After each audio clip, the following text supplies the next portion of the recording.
Good morning, ladies and gentlemen. Good morning. Happy Sabbath day. It's Saturday. Just had a thought in my mind. Instead of me wrestling with it, I said I'll just make a short video. Some people will get it. A lot of them won't.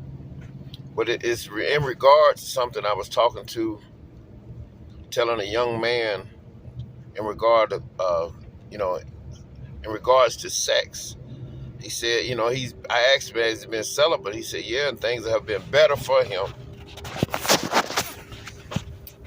And he might can't understand the full extent, but because he's not married and you're sleeping with certain people, it's going to bring on certain problems, because when you basically, it's fornication.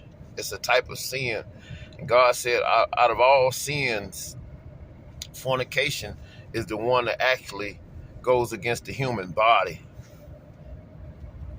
So my thing with him, I gave him credit, and I was just, I'm the spiritual guy, and I'm learning myself, just telling him to stay on the course, because he said things are getting better. Because really, you want to find that Proverbs 31 woman, that virtuous woman, and go into holy matrimony, where God can be the glue. It could be you, her, and God. So, like I told him, anytime a man have sex, his pleasure come with sex, because of the chemicals that's released in your mind, in your brain, and it's just a good feeling where a man could lay up with a woman and get an orgasm, vice versa for her. But like I said, anytime you spread somebody's legs, and in the time we living in, other things get spread, you opening a portal. I mean, physically it's a portal. A woman's vagina is a portal, and a man, he using his tool to enter into a portal in the natural side. But it's also a spiritual side. I think in the New Testament, I don't know what book, it might be Romans, Corinthians, one of those books, Paul was explaining when two people come together, they become one flesh. I mean, you think it's a mystery, but whatever that person is, that's what you become, especially if you're unprotected. Well, they always preach protected sex. If that person has a disease, you get the disease. If that person, let's say that lady, she's very fertile at that moment, you produce a baby, because the semen, the sperm, connects with the egg and creates a baby. If that person is full of demons, this is the big thing most people don't get. If you could see them, if you had a spiritual eye to see, you would run from that naked body.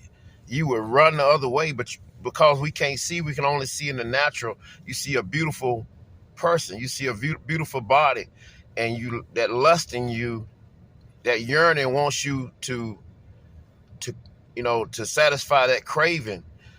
But then once you become one flesh, as the Bible say, if that person has, let's say 100 demons, you gain those demons, or 7 demons, or 1 demon. These spirits, they transfer.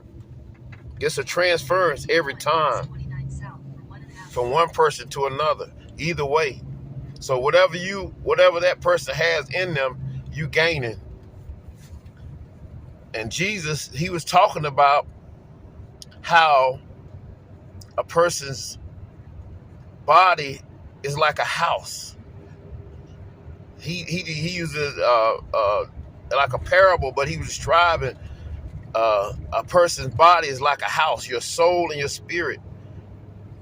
Your spirit is in your body, but your soul, that's your mind, will, and emotions, is like a home for your soul, your spirit to house, and the Holy Spirit come in. But if you void of the Holy Spirit, in your soul and your body, you could possibly have other spirits come into your body. And your house is like your soul is like a city. That's like God said, in my Father's house are many mansions. God is a spirit.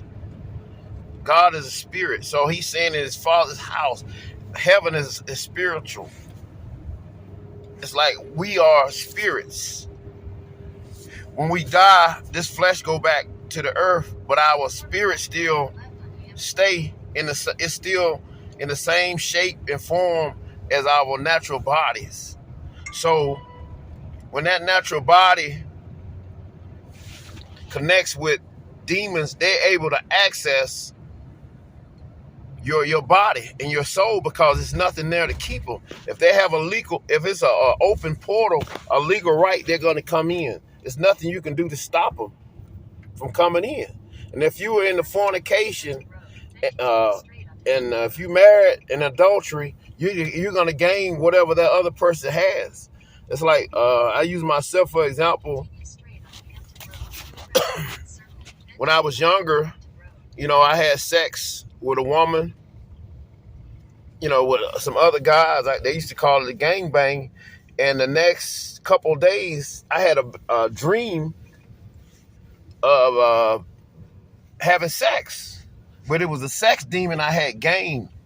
It basically molested me. I opened the door for this thing. And this thing has been haunting me for years and years. Then when I went to Germany, I actually went to a hostel and paid for sex, not knowing, a lot of people I laid with, I was gaining a lot of unclean things because it's outside of holy matrimony. So if it's unholy, you basically get a devil access to your mind, body, and soul. So just remember this. Whenever you are pleasuring yourself, it can be masturbation, or watching porn, or having sex, fornication, adultery. You're opening a portal to unclean things because it's outside of the will of God. It's outside of the will of God. I mean, there's no other way to say it. And I mean, a lot of believers don't understand the spiritual side of things. It's very deep. It's very serious because a lot of people are struggling. They wonder why they can't have good relationships or marriage. They can't find a marriage partner because you're full of demons. You're full of unclean things. You're connected, and you have to be purged. You have to be sanctified. You have to be consecrated, and you need to be celibate until God send you or you find somebody to be in holy matrimony, and God and the angels will be in every union when you're having sex. If that makes sense. So hopefully this helps somebody, and y'all have a blessed day.